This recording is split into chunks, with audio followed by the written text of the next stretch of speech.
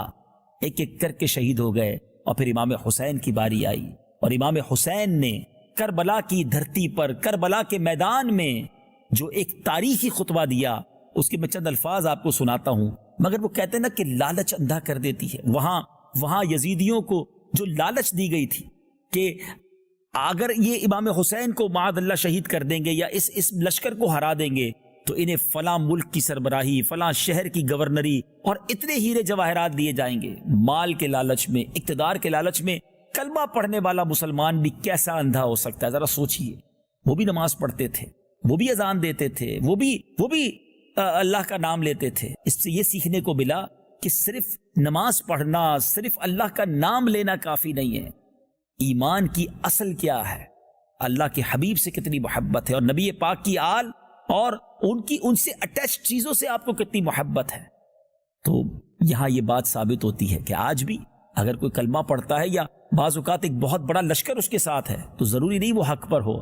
22,000 کے سامنے 82 اللہ والے تھے، 22,000 بھی نماز پڑھتے تھے، مگر یہاں 82 کی جو جماعت تھی نا، یہ ایمان والے تھے، یہ اللہ کے پسندیدہ بندے تھے۔ اچھا، حضرت حور کا جو وہ واپس آنا تھا، سبحان اللہ، یعنی وہ ان کا ڈیسیشن کیا تھا کہ وہ یزیدیوں کے ساتھ تھے، مگر ان کا دل ایسا لرز رہا تھا کہ یہ ہم کیا کرنے جا رہے ہیں، اور سبحان اللہ وہ نعرہ لگاتے ہوئے حضرت امام حسین کے قدموں میں آئے اور پھر ان کی طرف سے لڑتے ہوئے شہید ہو گئے۔ جبھی تو شاعر کہتے ہیں کہ بعض اوقات انسان ایک ایسا ڈیسیشن لے لیتا ہے، فیصلہ کر لیتا ہے کہ مجھے جہنم کے راستے سے نکل کر جنت کے راستے پر جانا ہے۔ زندگی میں ہمارے بھی ایسے موقع آتے ہیں، دل کہہ رہا ہوتا ہے میں غلط کر رہا ہوں، دل بتا رہا ہوتا ہے کہ یہ رانگ وے ہے، مگر انسان لالچ میں آ کر، نفس و شیطان کی شرارتوں میں آ کر اپنے اس کام کو گویا بھول جاتا ہے کہ میں کیا غلطی کر رہا ہوں، اور اسی پر ڈٹا رہتا ہے۔ اچھے لوگ وہ ہیں، عقل مند وہ ہیں، نصیب والے وہ ہیں جو فیصلہ کرتے ہیں کہ نہیں، مجھے جہنم کے راستے پر نہیں، اللہ کی نافرمانی کے راستے پر نہیں، مجھے اللہ کے فرما برداروں والے راستے پر چل کر جنت میں جانا ہے۔ وہ کہتے تھے حضرت حر نے کیا کیا تھا؟ یہ نعرہ حر کا تھا جس وقت فوج شام سے نکلا کہ دیکھو یوں نکلتے ہیں جہنم سے خدا والے۔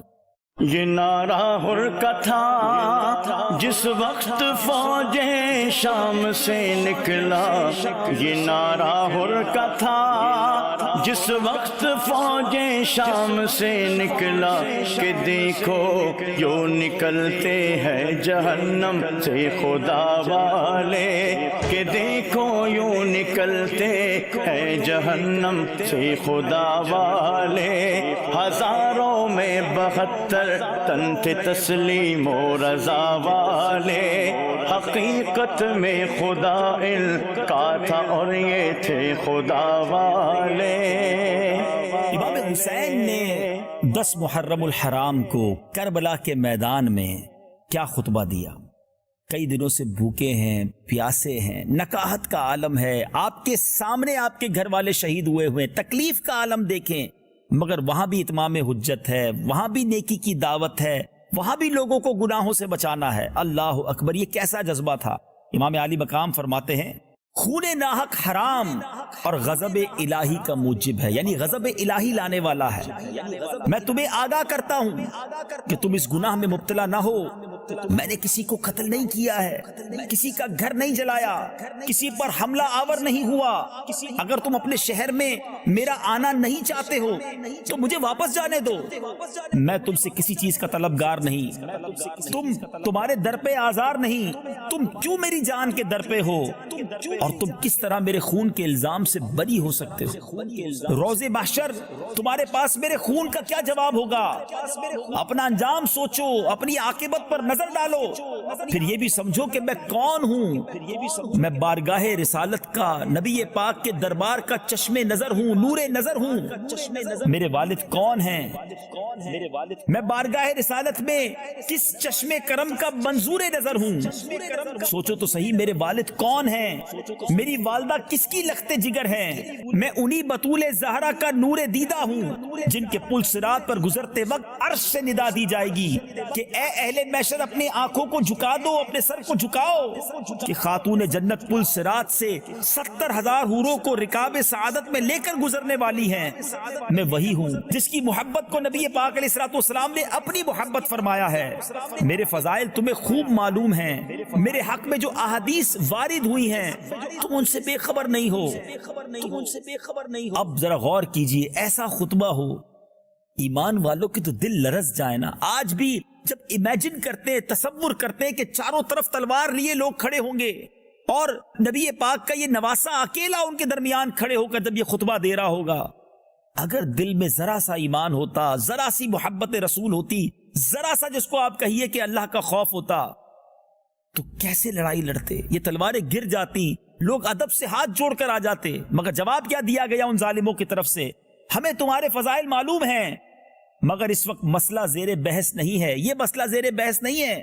آپ جنگ کے لیے کسی کو میدان میں بھیجیے اور اپنی گفتگو ختم فرمائیے۔ حضرت امام نے پھر فرمایا، میں تمام حجتیں ختم کرنا چاہتا ہوں تاکہ اس جنگ کو دفع کرنے کی تدابیر میں میری طرف سے کوئی تدبیر نہ رہ جائے، اور جب تم مجبور کرتے ہو تو مجبوری اور ناچاری میں مجھ کو تلوار اٹھانا ہی پڑے گی۔ اور اس کے بعد کیا ہوا؟ اس کے بعد ناظرین زبردست گھمسان کا رن ہوا۔ نبی پاک کی آل کے ان شہزادوں نے جب تلوار اٹھائی تو اچھے اچھے سورما کو زمین بوس کر دیا، خاک و خون میں نہلا دیا، مگر اس کے بعد خود زخموں سے چور ہو کر شہید ہوتے چلے گئے۔ اس کے بعد جب امام عالی مقام کی شہادت کا وقت آیا تو آپ نے عین شہادت کے وقت بھی سجدہ کیا، 2 رکعت نفل ادا کی۔ ذرا غور کیجئے، یہ امام حسین کربلا کے میدان میں سجدہ کر کر مجھے اور آپ کو کیا پیغام دے رہے ہیں؟ پوری دنیا میں جو مجھے ناظرین سن رہے ہیں، یقیناً آپ کو امام حسین سے محبت ہے، خاندان نبوت سے محبت ہے، اہل بیت سے محبت ہے، کربلا والوں سے محبت ہے، مگر امام حسین کا یہ پیغام یاد رکھیے کہ آپ نے آخری وقت کربلا کے میدان میں سجدہ کر کے اپنے سارے چاہنے والوں کو قیامت تک کے لیے یہ میسج دے دیا کہ نماز کسی صورت میں معاف نہیں ہے۔ تلواروں کے سائے میں امام حسین نے سجدہ کر کے پیغام دیا کہ میں تو ایسی کیفیت میں بھی اللہ کو سجدہ کر رہا ہوں اور تم آسانی کے دنوں میں بھی نماز نہیں پڑھتے۔ مجھے بتائیے نا، کیا پنجتن کے غلام کی نماز قضا ہو سکتی ہے؟ کیا امام حسین کے چاہنے والا فرض نماز چھوڑ سکتا ہے؟ وہ کس منہ سے امام حسین کو قیامت کے دن منہ دکھائے گا؟ جب امام حسین نے یہ پوچھ لیا کہ میں کربلا کے میدان میں سجدے میں تھا، جس وقت سر قلم کیا گیا آپ کا، اس وقت بھی آپ سجدے میں ہیں، اور اہل بیت کے چاہنے والے کی نمازیں قضا ہو جائیں۔ خدارا، اے حسینیت سے محبت کرنے والو، حسینیت کا پیغام لینے والو، امام حسین کے چاہنے والو، حسینیت ہی یہی ہے کہ نماز قضا نہ ہو، صبر ہو، شکر ہو، اللہ کے فیصلوں پر یقین اور اس کو تسلیم کیا جائے، اور جب باطل کے سامنے موقع ملے تو ڈٹ جانا چاہیے۔ کمپرومائز کرنا یہ حسینیت نہیں ہے، یہ امام حسین کا اور کربلا کا پیغام نہیں ہے۔ آج لوگ کہتے ہیں جناب کیا کریں، مارکیٹ میں جو چلتا ہے وہ کرنا پڑتا ہے، ہمارے خاندان میں یہ ریت رواج ہے، چلنا پڑے گا، بچے کی شادی ہے تو کیا کرے، خوشی میں کرنا پڑتا ہے، بچے کی خوشی کے لیے میں یہ غلط کام کر رہا ہوں۔ کوئی بیرون ملک ایسے ملک میں چلے جائیں کہ جہاں غلط کام ہو رہے تو کہتے ہیں اس ملک کا ماحول ہی ایسا کرنا پڑے گا۔ امام حسین بھی کہہ دیتے کہ یزید کا دور ہے تو کرنا پڑے گا، کمپرومائز کر لیتے، نہیں، سر کٹا دیا، خاندان لٹا دیا، مگر نانا کے دین کے پرچم کو بلند کر دیا۔ شاعر کہتے ہیں نا، قتل حسین اصل میں مرگ یزید ہے، اسلام زندہ ہوتا ہے ہر کربلا کے بعد۔ آپ نے یہ قربانی دی ہم سب کے لیے تھی کہ کل کو یہ نہ کہے کہ جناب جب نواسہ نبی بھی کمپرومائز کر سکتے ہیں تو پھر ہم تو گناہگار لوگ ہیں، ہم بھی کمپرومائز کر لیں۔ ارے اتنا بڑا مرتبہ ہونے کے باوجود آپ نے کمپرومائز نہیں کیا، آپ نے سر نہیں جھکایا باطل کے آگے۔ اور آج ہم چھوٹی چھوٹی باتوں پر کمپرومائز کر لیتے ہیں، اپنا دین بیچ دیتے ہیں، اپنے نبی کی محبت کو بیچ دیتے ہیں، اپنے مذہب اور اسلامی تعلیمات کو بھول جاتے ہیں۔ غور کیجئے، کربلا کا میدان مجھے اور آپ کو یہ پیغام دے رہا ہے کہ ہمیں جہاں جہاں موقع ملے گا ہمیں اپنے دین کو اپنانا ہے، سنتوں کو اپنانا ہے۔ لوگوں کی شرم میں ہم نبی پاک کے طریقے کو چھوڑ دیں گے؟ ہیں لوگ کیا کہیں گے یہ سوچ کر ہم اہل بیت کے طریقے کو چھوڑ دیں گے؟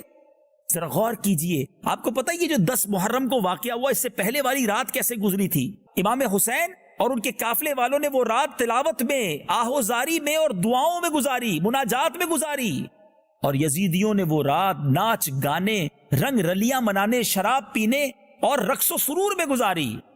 بڑا سمپل میسج ہے کربلا کے میدان کا کہ راتیں تلاوت میں گزارنے والے، راتیں دعاؤں میں گزارنے والے، عشاء پڑھ کر سونے والے، صبح اٹھ کر فجر پڑھنے والے، وہی تو امام حسین اور ان کے قافلے کے نقش قدم والے ہیں نا۔ اور راتوں کو رقص و سرور کی محفل جب مچانے والے، شرابیں پینے والے، ناچ گانے کرنے والے، بے حیائی کرنے والے، اپنے آپ سے پوچھیں کہ کیا یہ امام حسین اور ان کے قافلے کا طریقہ ہے؟ یہ تو یزیدیوں کا طریقہ ہے۔ میں کس کے طریقے پر زندگی گزاروں کہ ان کے ساتھ حشر ہو؟ بتائیے نا ناظرین، آپ کیا چاہتے ہیں؟ یقیناً ہر مسلمان یہ چاہتا ہے کہ قیامت کے دن امام حسین اور کربلا والوں کے ساتھ ہمارا حشر ہو اور ان کے پیچھے پیچھے، ان کے نانا جان کے پیچھے پیچھے ہم جنت میں جائیں۔ یزیدیوں سے تو ہمارا کبھی باپ پالا نہ پڑے، لیکن ساری زندگی جو یزیدیوں کے طریقے پر گزار رہے ہیں، وہ سوچے کہ وہ قیامت کے دن اہل بیت کو، امام حسین کو، کربلا والوں کو کیا منہ دکھائیں گے؟ تو آج یہ پیغام لیجئے، خدا را یہ پیغام لیجئے۔ محرم کا مہینہ ہے اور یہ اسلامی سال کا بھی پہلا مہینہ ہے۔ زندگی کو بدلیے، اللہ کرے کہ اس سال یہ واقعہ کربلا، امام حسین کا تذکرہ ہماری زندگی میں ایک زبردست چینج لے آئے کہ بس بہت ہو گیا، یزیدیوں کے طریقے پر زندگی نہیں گزارنی ہے، میں اہل بیت کا غلام ہوں، نبی پاک کا غلام ہوں، انشاءاللہ ان کے بتائے ہوئے طریقے پر زندگی گزارنی ہے۔ اب کیسے نماز قضا ہو؟ انشاءاللہ جب آپ اگلا پروگرام دیکھیں گے کربلا کے بعد، تو اس میں ہم آپ کو یہ بھی بتائیں گے کہ امام حسین کا سر انور وہ نیزے پر بھی قرآن پڑھ رہا تھا، اور پنجتن کا غلام کہلانے والے کو قرآن ہی پڑھنا نہ ہے۔ ذرا سوچئے نا، یہ کیسی غلامی ہے؟ اللہ کرے دل میں اتر جائے میری بات، ہم اپنی زندگی بدلنے میں کامیاب ہو جائیں۔ تو ناظرین، کربلا سے پہلے کی کچھ باتیں ہم نے کی ہیں، اگلے پروگرام میں کربلا کے بعد کے واقعات پر بات کریں گے۔ سلسلے کا وقت اب اختتام کی طرف ہے، آئیے سیدی امام حسن رضا خان صاحب کی منقبت کے 2-3 اشعار سنتے ہیں، اور اسی پر اپنے اس پروگرام کو اینڈ کرتے ہیں، اختتام کرتے ہیں، اور اگلے پروگرام میں جس میں کربلا کے بعد کی باتیں ہوں گی انشاءاللہ اس میں ملاقات ہوگی۔ صلو علی الحبیب صلی اللہ تعالی علی محمد صلی اللہ علیہ وسلم۔ باغ جنت کے ہیں بہرے، مدح خانے اہل بیت، تم کو مژدہ نار کا اے دشمنان اہل بیت، تم کو مژدہ نار کا اے دشمنان اہل بیت، ان کی پاکی کا خدائے پاک کرتا ہے بیان، ان کی پاکی کا خدائے پاک کرتا ہے بیان، آیا تطہیر سے ظاہر ہے شان اہل بیت، آیا تطہیر سے ظاہر ہے شان اہل بیت، ان کے گھر میں بے اجازت جبرائیل آتے نہیں، ان کے گھر میں بے اجازت جبرائیل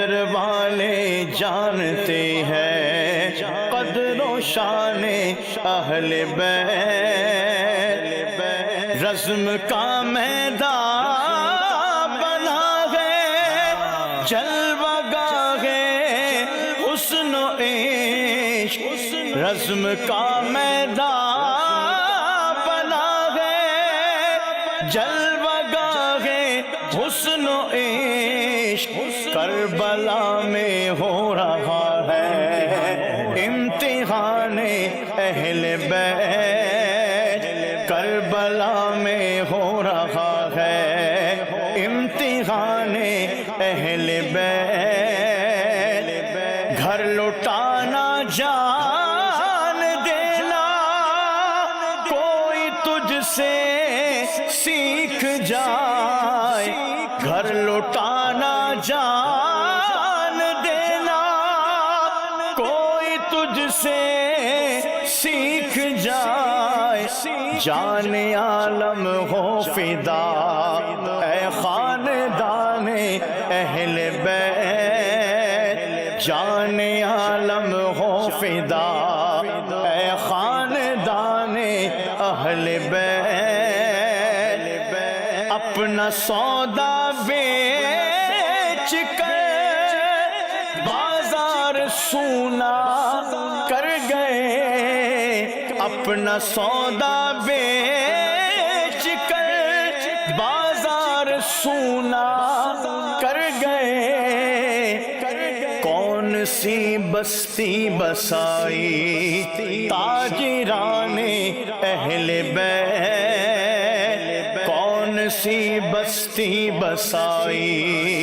تاجران اہل بیت، تم کو مژدہ نار کا اے دشمنان اہل بیت، باغ جنت کے ہیں بہرے مدح خوان اہل بیت، تم کو مژدہ نار کا اے دشمنان